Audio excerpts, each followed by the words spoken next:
Before we jump into our wrestling talk, let's talk hydration. See, I carry something to drink with me every single place that I go because I am concerned about being dehydrated. It runs in the family. Everything from dry mouth, dizzy spells, fainting. It's pretty serious. And I've tried all the different types of waters and sports drinks. Let me tell you something right now. Liquid IV. That has been the most efficient at keeping me hydrated and doing so pretty quickly. Okay, Liquid IV has 5 essential vitamins and is 2 times faster at keeping you hydrated than water alone. And I'm serious, man. Everything from vitamin C to vitamins B3, B5, B6, B12. Liquid IV also is non-GMO, so it's free from gluten, dairy, soy. So for all you folks out there with food allergies, this may be right up your alley. And I know what you're thinking, but how does it taste, Duke? Well, it tastes pretty good. Okay, we're talking my favorite in pina colada. They also have tropical punch, strawberry, new flavors like sea berry and strawberry lemonade. You can enjoy this stuff, man. But don't take my word for it.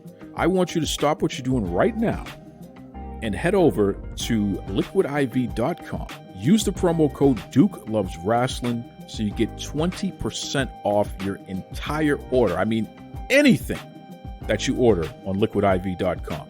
So what are you waiting for? It's time for you to shop better hydration today. Use the promo code Duke Loves Rasslin over at liquidiv.com. Save yourself 20%. Stay hydrated. Most importantly, enjoy life. That's right. Now let's get on with the show.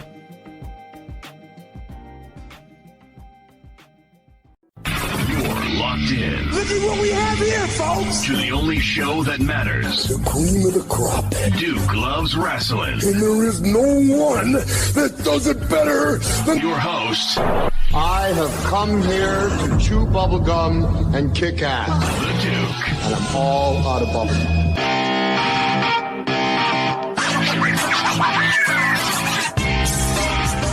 This is Austin Aries, and you're listening to Duke Loves Rasslin. You know, it's interesting with you because I know that you're not a social media guy, but you're one of the few wrestlers that I talk to who actually manages his own social media. There's so many people who are so careful about that. So what is this about you where you're actually handling all that stuff yourself? The idea of someone else, again, like being my voice, and then putting that out there to the masses, it seems it doesn't have any authenticity behind it, right? It's kind of weird, like that I would have somebody else kind of represent who I am and manage that. But I suppose if you're so busy with all these other things, you don't have time for that. But I don't know, it just seems weird to me. But yeah, no, I manage all my own. Yeah. So do you feel like you'd be in less trouble if somebody else was speaking for you? Oh, I definitely would have been. If I would have hired somebody to do that, I probably could have navigated around a lot of this stuff easier. Probably a whole lot less trouble. Some of the stuff I put out there, But I thought that's what it was. It was, supposed to be an extension of your thoughts. But I don't know. I haven't really mastered the social media game. This love-hate relationship with it. And so, yeah, I'm on there sporadically, but certainly haven't used it to its full potential, I suppose. What is it about you, Aries, where you're a guy that throughout the years, when prompted, and I want to make sure I'm clear about this, when prompted, you're not necessarily somebody who's going around trying to preach to everybody, but when prompted, you're not afraid to speak your mind. And truly, it's an authentic person because it doesn't always come out perfectly. Where does that spirit come from? The ability to just say how you really feel without trying to filter it, so to speak. I don't know. It's just how it is. I couldn't imagine filtering myself in that way. I guess I've always been a truth seeker, right? Like that interests me. And then I've always just kind of been a truth teller. It's just, I don't know. It's not something I've, even really consciously thought about it. I think it's just my personality type.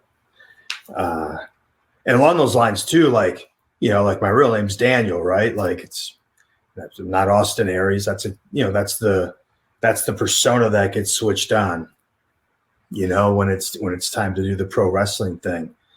And being able to separate those things becomes important. But I've never really made much sense of the world. I mean, even as a kid, it's trying to wrap my head around the current structure, right? Like we've been given paradise, utopia, all the natural resources and beauty, and like the system that we've created. Just it just never connected with me. So you start asking questions. Well, how did it get like this, and why is it like this, and why do we have an epidemic of people starving to death and people eating themselves to death at the same time? Or like, how's that possible? It's just, so you start seeing the world differently, and you start asking questions, and you do question everything, and pretty soon you find yourself on the fringe a little bit, and you don't really fit in anyone's box that they've been kind of programmed to put you in, right? In this very binary mindset of your Republican, Democrat, right? Left, right, blue, red, rich, poor, white, not white, straight, not straight, what religion, like all these things, all these parameters. And so you don't fit in any of those neatly. So then you kind of become a target from all the different sides.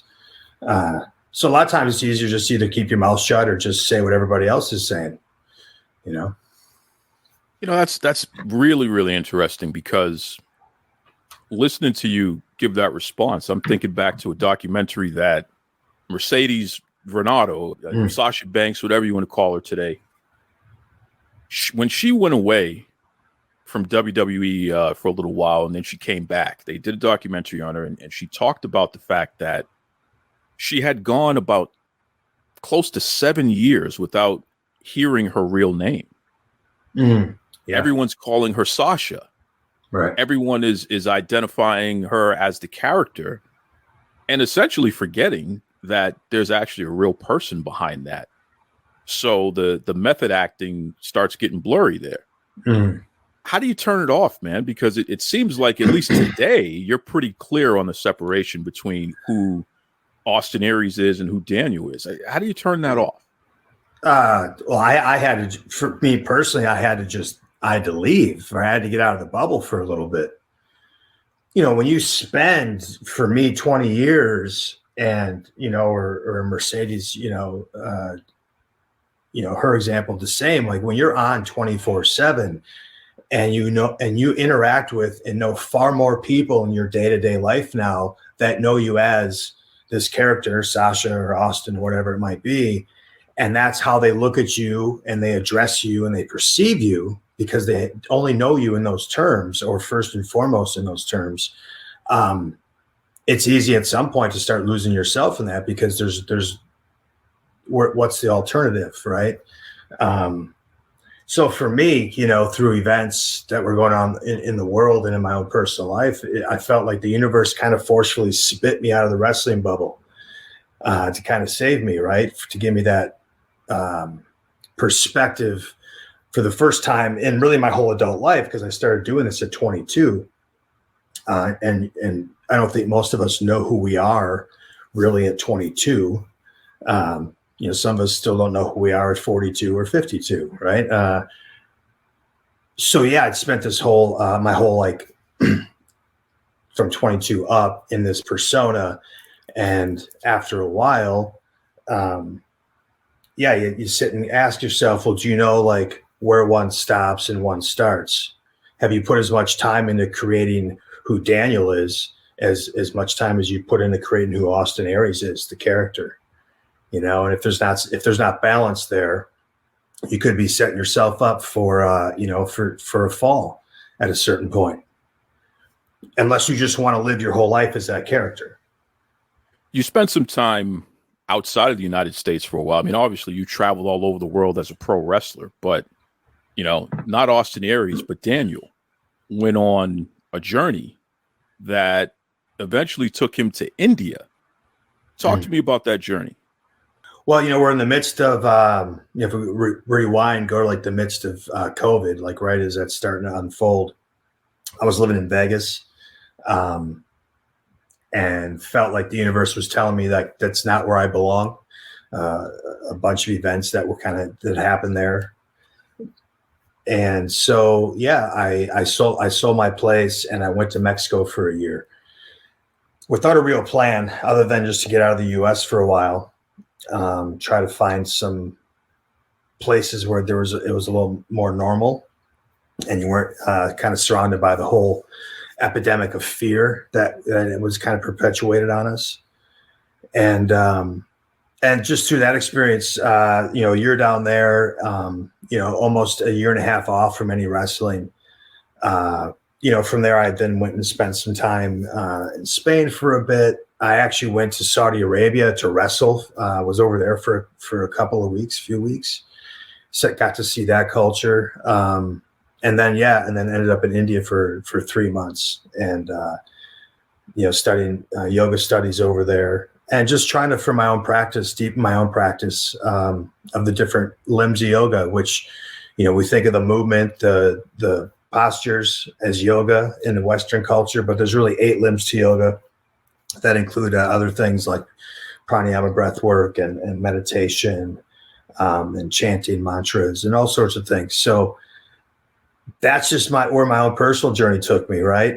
To just, continue to seek truth in the world around me and then within me. And so now coming back to wrestling, it's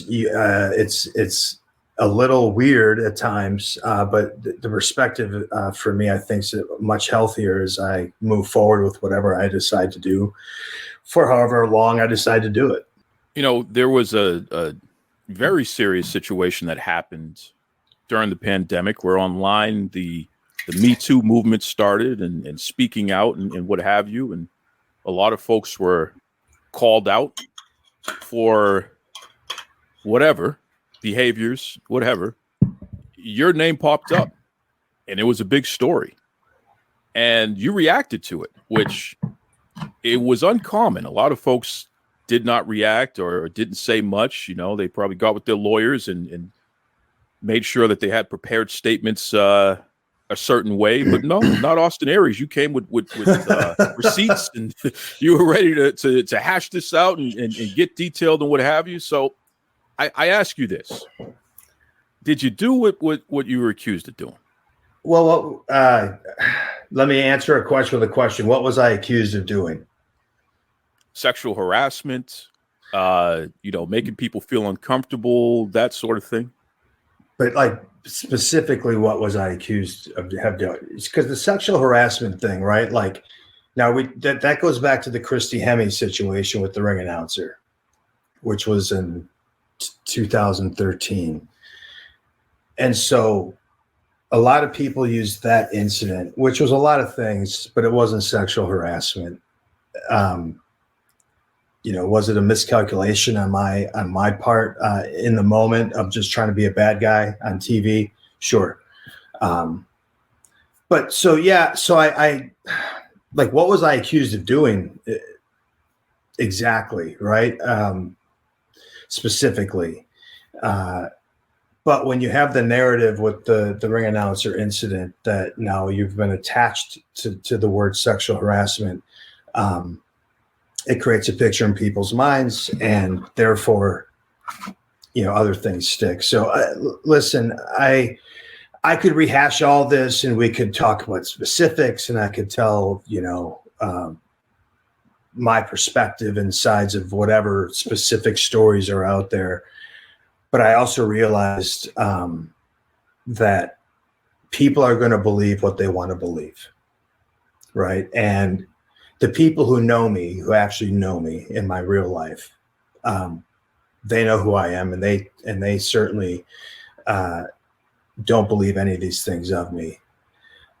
People who don't know me, who want to believe, second, third-hand accounts, things that are said on the internet, headlines that are put up that don't have any basis of fact, we're going to believe what we want to believe. We're now in a society where we get to pick and choose what information, what facts or truths we want to believe and which ones we don't. And, we can just call it fake news if we don't want to believe it. And we just keep whatever belief system in our brain we want. So I can't spend the rest of my life trying to convince a bunch of people who don't know me, who've never interacted with me, that I'm not their interpretation of who I am. Everyone that you meet in life is going to have their version of you based on their own personal experiences and prejudices or whatever they may have, right? So every person you come in contact with based on their own personal experiences and prejudices are going to have their version of you, and everyone's version of you is going to be different. And the only version of you that really matters is the one that you hold within for yourself.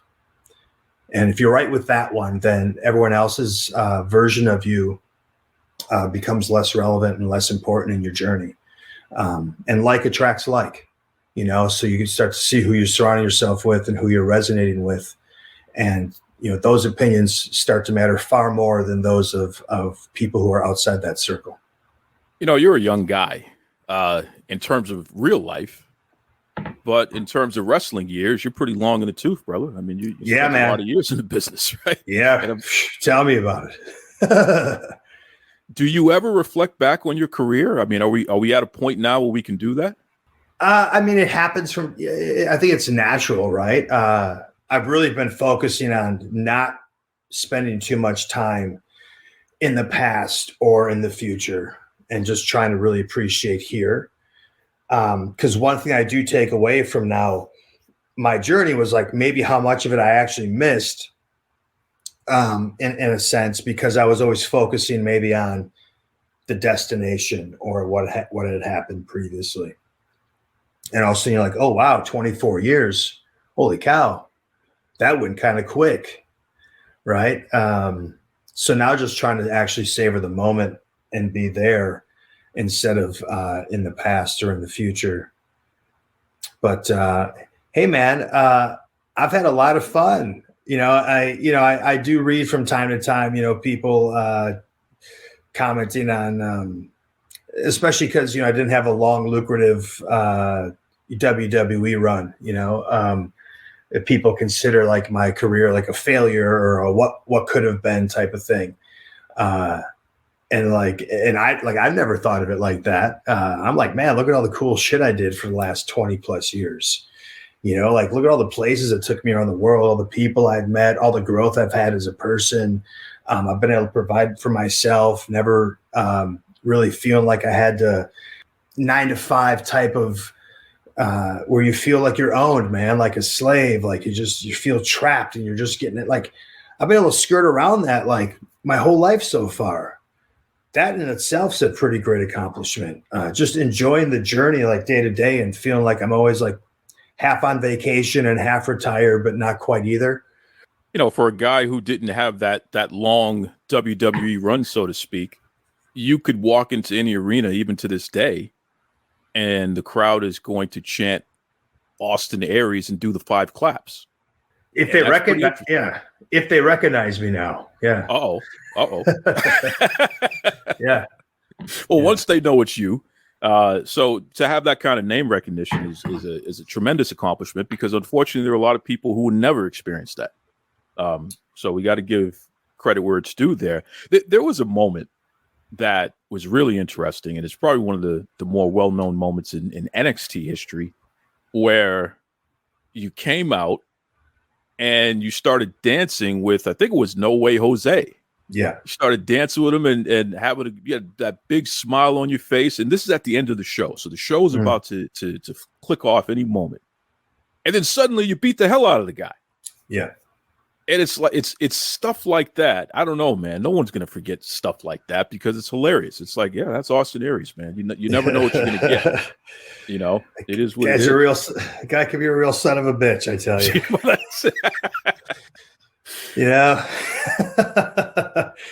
like a lovable jerk. He's kind of like he's a lovable jerk. That's it. Yeah. That's it. But we can't stop watching him there. We know you got a big appearance coming up at the River City Wrestling Con, which coincides with literally the largest, the most guests, the biggest venue they've ever had, coming up June 8th and 9th this year. What can folks expect who are going to be live in attendance at the River City Wrestling Con? Oh man, well, it's cool for me because I have my pops lives in St. Augustine, so I'm there quite a bit visiting, and I've gotten to know the St. Augustine area, and it's really beautiful around there.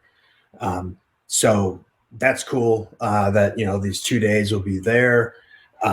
Man, I mean, it's like kind of the who's who, right? If you're a pro wrestling fan, it's everybody you could think of, from legends to current wrestlers.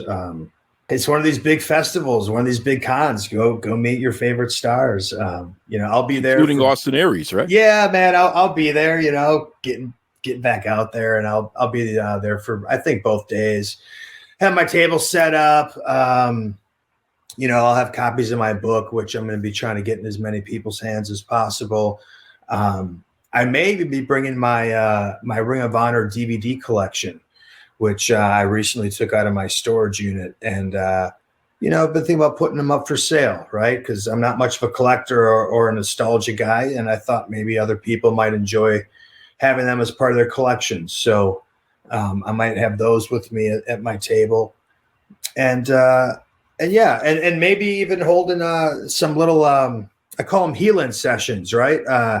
Where we just do a little bit of movement, a little bit of breath work, a little bit of meditation, just real basic stuff, right? Just, 30, 45 minutes, talk about the how powerful these healing modalities can be in just our overall mood and sense of wellness as we kind of navigate this life, right? We're all helping walk each other home.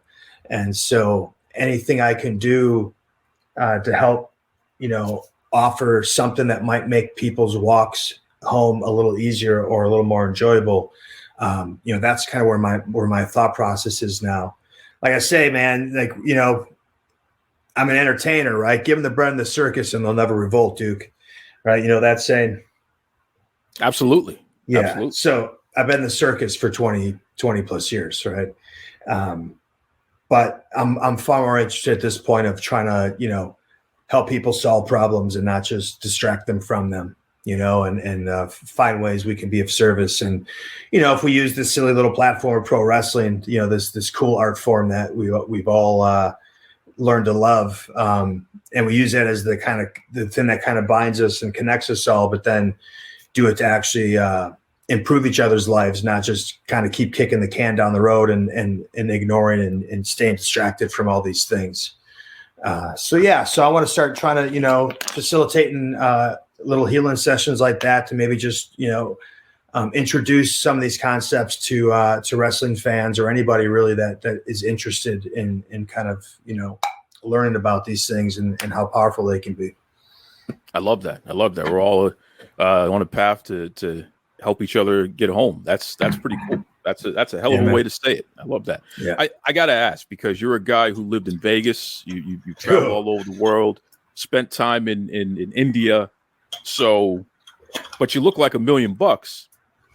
Always stayed in great shape. Always had the abs and what have you. What's your indulgence? What's your food of choice specifically? Like, if you want to have an Austin Aries meal, if you want to have a Daniel meal, what are we talking about here? I mean, I've always loved pizza, right? And got to be careful saying that these days because of the conspiracy theorists might jump on that, think that's lingo for something else, but it's not. I actually genuinely enjoy pizza. And so, but I've just learned ways to make it vegan, obviously with a different kind of cheese, maybe a nut cheese or something, play with the crust, you always get a little healthier version of crust. So there's always still ways to make our indulgent foods and just kind of level them up, especially if we don't mind cooking a little bit, doing the work ourselves. We can really control the ingredients. So, man, if I'm going to get naughty or whatever, that's probably it. Pizza is my thing. But what is the pizza? Give it to me. I want an Aries pizza. What am I having here? I mean, it just honestly just depends what I have in the fridge. That's my style. Give me whatever you got and let me make something delicious out of it.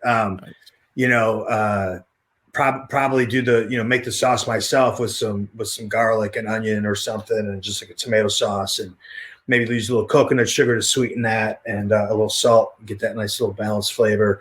And then, fresh basil is always a nice thing. So chop up some fresh basil and just kind of mix that up in the sauce. And then maybe do some olives, right? Maybe some black olives on this one. And we got some green olives there. So we're going to do a little bit of olives on there, and some red onion is going to be good. And then this cashew cheese, right? So you make like soaked cashews in hot water. You blend those up. You put a little nutritional yeast in there, maybe a little bit of apple cider vinegar, give it a little bit of tang, and then little spices, and you get like a nice little cashew cheese. You do little dollops of that cashew cheese on the olives and the red onion. Something like that. And then if you want to get really crazy, and some people love it, some people don't, I got some pineapple. If you want to sprinkle some pineapple on one, you could, if you're a pineapple on pizza person. But if we're going to put some pineapple on, then we got to throw a little bit of jalapeno peppers on there too, right? 'Cause you want to get the spicy and the sweet together, right? So yeah, man, that's I really enjoy cooking. I like being in the kitchen and cooking for people. I mean, that sounds awesome. I just put pineapple in my salad for lunch yesterday. So, that's great. Yeah. Pineapple and salad's good. Yeah. I'm eating more and more raw fruit and veggies and less cooked foods. And the more I do, the better I feel. I just did a 3-day water fast a couple weeks ago. There's a lot of benefits to that. So I've always been interested in health and food, and obviously like the things we consume, we become. It's just so important, right? So whether it's what we watch and listen to, who we watch, who we listen to, what we eat, what beauty products we use, and then just what material products we use, the things that we consume, we become. So becoming more vigilant and more educated and being a conscious consumer and really understanding the choices we have and the impact that these choices make in the big picture interests me. And so, food is just one area where I've always been kind of like hyper vigilant around how I'm consuming, because I think the only vote that really matters is the vote with our pocketbook, where we spend our money, what we put intention into, what we put our energy into. Money's a form of energy. We grow that, we create it, so we support industries that are unethical, that, contribute to a lot of negative energy. Well, then that's the world we're creating. So anyway, sorry, little tangent there, Duke. No, you nailed it, man. You nailed it. Listen, anybody listening right now, because ultimately somebody is discovering you for the first time and they're going to look you up. Uh-oh. What's the best way they can follow your journey going forward? Instagram is probably what I use the most. And that's just at Austin Healy Aries, Healy. I probably post on there the most. I'm on Twitter at Austin Aries. I don't really post on there much. Twitter, I don't know. It seems a little too toxic for my liking. So I just kind of stay off of there as much as I can. And that's really about it. I don't really do a whole lot else. No TikTok or anything like that. Hate to disappoint everybody. Probably still have a MySpace login, but probably nobody cares about that. That's cool. Listen, I saw something that said LimeWire's coming back. So, listen, man. What's old is new again, right? Yeah, seriously. Listen, Austin Aries, you're a guy, again, that legitimately you're one of the most influential wrestlers of the past 25 years. There's no question about that. A lot of people, doesn't matter what promotion you turn on today, you can look at the things that they do in the ring, and you know Austin Aries, especially your time in Ring of Honor, you were doing that. You know what I mean? Your time in TNA, you were doing that, and guys are doing that still to this day. So kudos to you for that. If there's anybody out there who doesn't allow themselves to be put in a box, doesn't allow the world to define them, they define themselves and what have you, which puts them in a position where they're not always politically correct or not always doing what society wants them to do today. What do you say to those folks? Do you have any advice for them to take us out? I think it's just important to stay true to who you are and understand that all the answers that we're seeking are going to be found within ourselves and not externally. So if you're looking to other people or things to validate you or to make you feel good about yourself, that will never work. You'll never be satisfied. You'll always need the next dopamine hit, the next like, the next comment, the next validation from somebody or something. So, for those people who kind of travel their own path and find themselves sometimes on the outside looking in, just stay true to who you are, what you believe in, follow your intuition. A lot of the answers I've realized for me, I couldn't think my way out of situations, but once I started to be able to quiet my mind and go with my intuition and my energy, the answers start to become more clear. So we need more people that are willing to question conventional wisdom, or at least think for themselves, or not be afraid to stand in their own space that maybe doesn't align with where the vast majority of people are. So, keep being the torch, hold the torch, so that when people are ready to light their own torch, they have a fire to do so. I want to remind you to check out Zencastr, Zencastr. That is my favorite program to use for all my recording needs. And the great part is, not only do they have audio, but they also have video options as well. So whether you're video conferencing, podcasting, just catching up with friends and loved ones, you definitely want to check out Zencastr. They have paid subscriptions. They also have a free version, which I'm actually using right now. Transcripts, the whole 9 yards, and even, get this, Zencastr has started to do hosting. So for all you podcasters out there, if you're looking for a host for your show, please consider Zencastr. You will not regret it. I'm telling you right now. Once again, Zencastr. Made on Zencastr. That's right.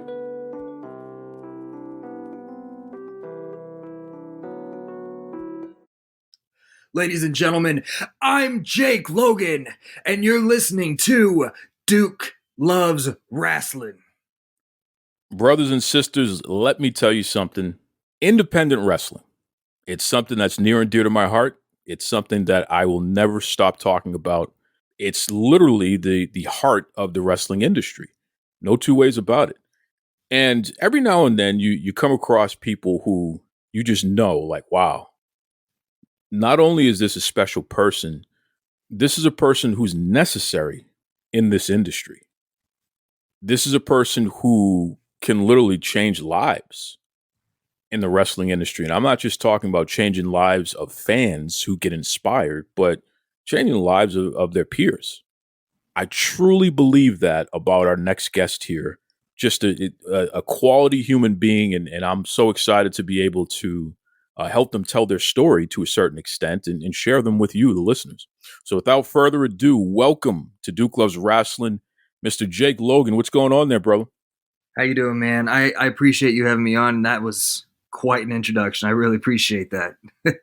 Jake, I thought I was going to have you on and we were going to, play the game and all that other good stuff. But just talking to you, bro, you're a good person and a multi-layered person who I feel like we really need to kind of shed a light on the extent of who you are in wrestling, because there's a lot going on here. So I want to start with your dad. Who is your dad and who is your dad in the wrestling industry? So my dad is a businessman through and through. He runs and owns Top of Texas Pro Wrestling. It's been running weekly every Saturday night for the last 15 plus years. He goes under the name Jack Logan, and he's been Jack Logan for around 24, maybe 25 years. Well, shout out to Jack Logan. You got a hell of a son here, and it's pretty cool. So your dad's been a promoter. He's been a wrestler, right? So my dad, he'll tell you he wrestled in the Army, but what they were doing was more like backyard type stuff. Sure. He told me a story of one guy almost breaking their neck because of a pile driver, and they were just kind of being dumb. But my dad mostly managed wrestlers on the outside of the ring, and he still did even when he became the owner of his own company. That's awesome. So you were a young person who got to see your dad own and operate wrestling promotions, be a manager, and not only deal with what happens in the ring, but also the stuff that happens behind the scenes, right? Yes, sir. Talk to me about that. Just that level of education, because it's something that most people do not have. You have exceptions to the rule. I mean, the biggest exceptions that we can talk about right now are The Rock, Cody Rhodes, even, Natalia, Bret Hart. These are Mhm. folks who literally grew up in the business. This is a family business for them, and it is for you as well. So just talk to me about the nuances of being somebody who's been that close to all aspects of pro wrestling. I definitely learned most of what I know through my dad. Um, my dad's the one who smartened me up to the business, and he felt like he kind of had to at a very young age because I remember we were living in Americus, Georgia, and there were shows going on in Fort Valley, Georgia. And I remember my dad was managing this guy named Bob Wire to the ring. And Bob Wire was going against this guy named Mean Mike Payne. And after the match, it could have been during the match, I saw Mike Payne, who always came to the ring with kendo sticks, start beating the hell out of my dad with a kendo stick. And I'm maybe 6 or 7 at the time, and I am freaking out seeing my dad just just getting beaten with those kendo sticks, man. And I was crying my eyes out, and my mom didn't know what to do because I just wouldn't calm down. So after my dad was done, after his spot was over, he went back to the back. My mom had to bring me back there to show me that my dad was okay. And and I saw Mike Payne come back from the locker room, and I just wanted to, start kicking him in the legs as hard as I could. And then I see him hug my dad, and I'm like, what's going on here? And so it's how I found out. And I was really mad at my dad because I thought he was just getting the hell beat out of him. And even afterwards, there were so many bruises on his back, and but my dad let me in on what was going on, and I actually didn't even want to become a wrestler by that point yet. Like I loved it, I had all the action figures and everything, but I didn't even want to become a wrestler until I saw WrestleMania 19 with Shawn Michaels and Chris Jericho. That's the match that made me want to become a wrestler. And then once I saw that match, like I was gung ho about it. So my dad did everything in his power to help me get to that point. My dad taught me both the business side and the professional side of pro wrestling, and he told me, there's going to be a lot of things about the business that you're not going to like, and there's going to be so many things about the business you're going to love. Wrestling can definitely hurt you, and it can also benefit you. But my dad made it to where I started wrestling at 17 years old. In Texas, you can be tried as an adult at 17 years old. So my dad told me that when I turned 17, I could start wrestling. I was actually supposed to start refereeing when I turned 16, but a football injury led me to having shoulder surgery. And we kind of just, after I got cleared, we just kind of, let that take a back seat and started, got me back on the path of training to become a wrestler. And so my first match was on my 17th birthday, May 22nd, 2010, against Cody Jones, who is the son of legendary Mr. Ebony Tom Jones. But my dad has been a very, very big influence on my wrestling career and what I've done up until this point. That's awesome. That's awesome. That's an awesome background story there, origin story. Sounds familiar. I don't know if I'm talking to Jake Logan or if I'm talking to Cody Rhodes. My goodness, sounds very familiar there. One of the things about you, Jake, that I find very interesting is that you have your reputation, a big reputation, as being one of the more professional people out there on the Florida independent wrestling scene today. And that's not a knock on anybody else, but it certainly is a highlight and a compliment to you. Michael L. Ray was on the show and he had, identified that. And I thought that was an interesting call out. So I did my research and asked around and was pleasantly surprised at how much that's the story. That's who Jake Logan is. Yeah, he's professional, man. He's on time and he doesn't cause any trouble. He's always looking to help out. He's always thinking of ways to help his peers and to improve upon whatever's being promoted. This is the story on you, man. So talk to me about that because knowing where you come from, influence of your father, how much does that impact who you are today in pro wrestling? Definitely 100% appreciate anybody and everybody who says that about me because it's been a long road. I hit my 14th year on the 22nd as an active professional wrestler, and that that comes with having a bad reputation in the past. And it wasn't intentional, when I first started, you don't see hazing too much in many training academies, but it was real for me. It was pretty bad. Growing up as the son of a promoter, I had a lot more to prove than everybody, and no matter how much I would prove people wrong, people would still say, "Oh, well, he's the son of a promoter, so he got this handed to him." I one of my biggest accomplishments in professional wrestling was becoming the youngest NWA national champion in history. And I was so proud of that moment. But it was at the same time shot down by a lot of people because I won that title as the son of a promoter in my dad's promotion in my hometown, Uh, so as proud of that moment as I was and still am, it just kind of got overshadowed by hate. I would also, make my rounds around cities in Texas, and people would say one thing to my face, and I would hear that they're later talking bad about me because once again, I'm the son of a promoter. So in my head, I felt that I had so much to prove that I didn't want to be friends with anybody. I didn't want to help anybody. I didn't want to be there for anybody. And it created this ego because even though there were people talking, like there were also some promoters who would see that, you know, I do have something to me. So I would, get a championship put on me here and there or something, or I'd get a spot on a card against a name. And whether the promoter sees something in me or not, it was the locker room was he's the son of a promoter, so of course he got it.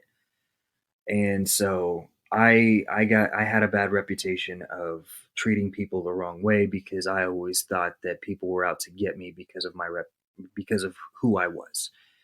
Um, and so I moved here to Florida about 5 years ago, and it really took my wife to kind of sit me down and be like, "Look, there are people who are constantly going to talk about you, but you have to tone it down. You have to stop running all over people because you think that they're going to hurt you in some form or fashion." And she really opened my eyes. I made a really long public apology through Facebook. I tagged as many people as I could that I thought that I may have hurt in the past. Um, and now I'm at a stage of my career where helping people makes me feel good. That's awesome. Again, I'm telling you, folks, there's something about this Jake Logan guy. I'm all in. I'm all in on this guy. I think that he is a testament to what's good about pro wrestling and somebody that, for all of you promoters out there, especially our friends who have these big promotions, you need to call this guy. You need to reach out to this guy, and you should do it relatively soon before it's too late because somebody like this just adds to the overall atmosphere in the locker room, in the company, just being there. A guy like Jake Logan can make that place a place that people want to continue to be. So, And I'm as somebody with a lot of experience in management in different industries, somebody who's been responsible for recruiting and hiring and training and promoting folks, someone who's been responsible for developing managers, taking businesses that maybe were underperforming and making them, multi-million dollar profitable businesses. I know what I'm talking about here. This Jake Logan guy, something about him, folks. Tap in, all you promoters. Tap in. Hello WWE.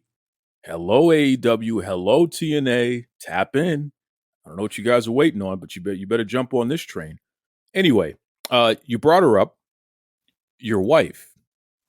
Mhm. I'm going to tell you right now, and I can say this where I'm at, because as far as I know, you're down south in Florida. I'm here in Boston, so I can say this and not get Mhm. my head ripped off. She's absolutely gorgeous. Thank you. Okay, I'm just going to put that out there. No disrespect, but it's a fact. She's a cosplayer, Yes, sir. and she's very good at cosplay. So this isn't just playtime. She's like a professional cosplayer. Like, this is a thing, right? Yes, Talk sir. to me about your wife. She's amazing, man. Uh, and it's probably gonna make her blush a little bit that I'm talking to her on air like this, but she's just my saving grace. She's helped me so much in life, in my faith, in everything, in every aspect of life. Um, but yeah, she's a cosplayer. We both are. She got me into it. She's in love with it a little more than I am, but at the same time, I love whenever we are at a Comic Con and the attention is on her for once, because she'll go to these shows with me, man, and she'll see people taking pictures with me or getting my autograph or wanting to, buy something off the merch table, and people just admiring me. And I love getting the chance to see people admiring her for her work and her hard work and dedication, and she's so deserving of it. She puts all her time and effort into these cosplays when she gets an idea in her head. Like, she's made 3 Predator cosplays, like from the Predator movies with Arnold Schwarzenegger. She made all like 3 different cosplays, hand painted every single detail, spent hours with a 3D printer and everything. And man, she is just killing it. Right now, she's working on her a remake of her Majin Buu head. Her favorite, one of her favorite anime characters is Kid Buu from Dragon Ball Z.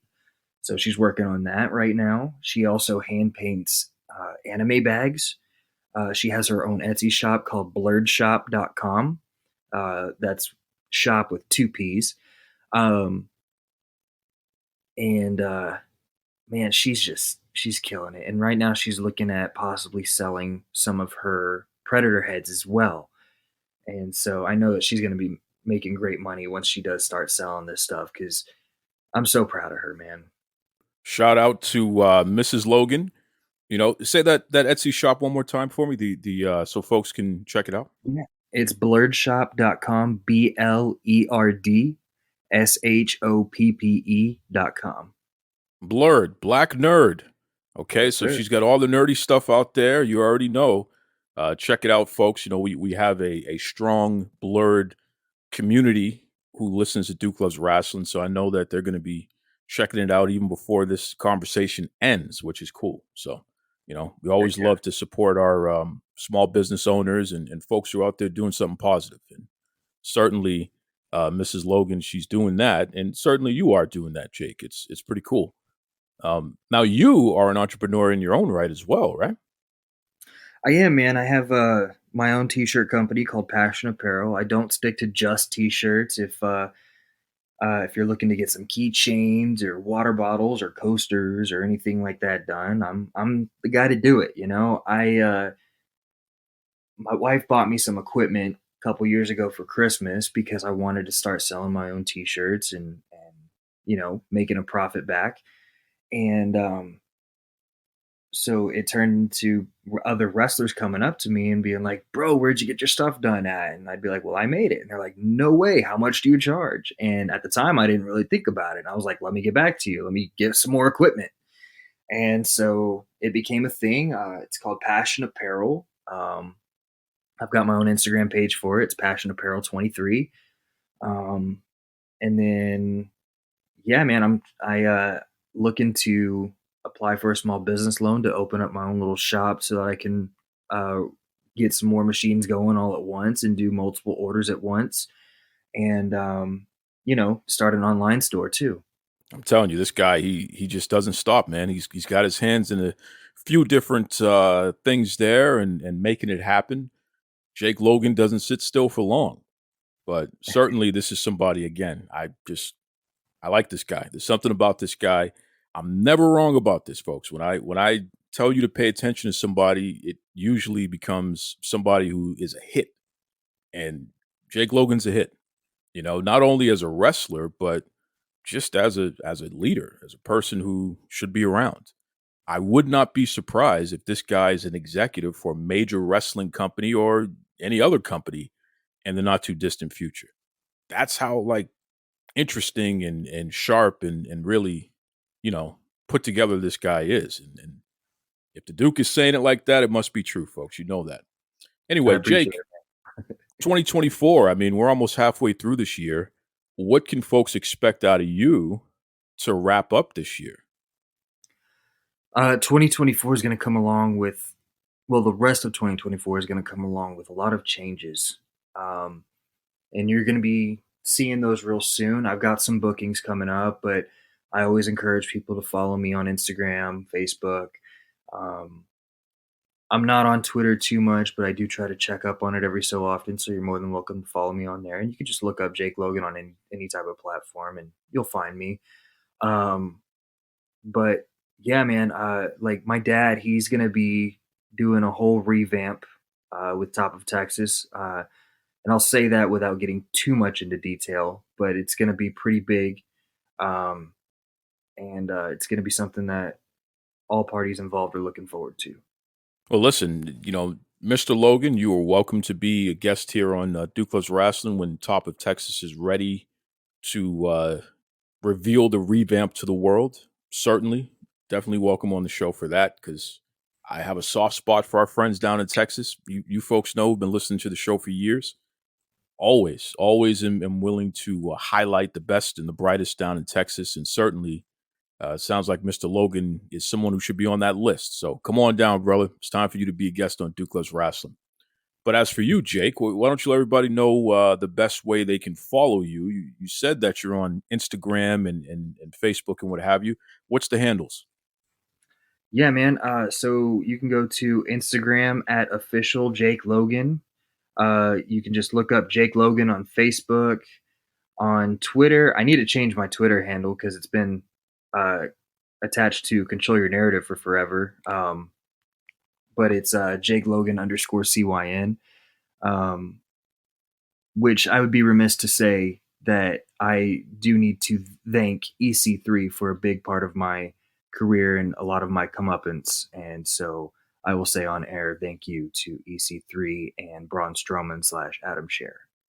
His name is Jake Logan. Again, this is a guy who can't miss. Jake, thank you once again, brother, for joining us on Duke Loves Rasslin. Dude, thank you so much for having me, man. It's a pleasure to be on, and I can't wait to be back. Strictly for the culture. Brothers and sisters, you have seen the t-shirts, the hats, the hoodies, the mugs in the hands of some of your favorite pro wrestling stars, podcasters, and influencers out there. And now it's time. Visit strictlyfortheculture.ca and you too can be part of the movement. Bigger than sweatshirts and commercial success, Strictly for the Culture aims to build with like-minded people and elevate their position in the world through knowledge, self-love, and a desire to unite. So what are you waiting on? Visit strictlyfortheculture.ca. Do it for the love. Do it for the knowledge. Most importantly, folks, do it strictly for the culture.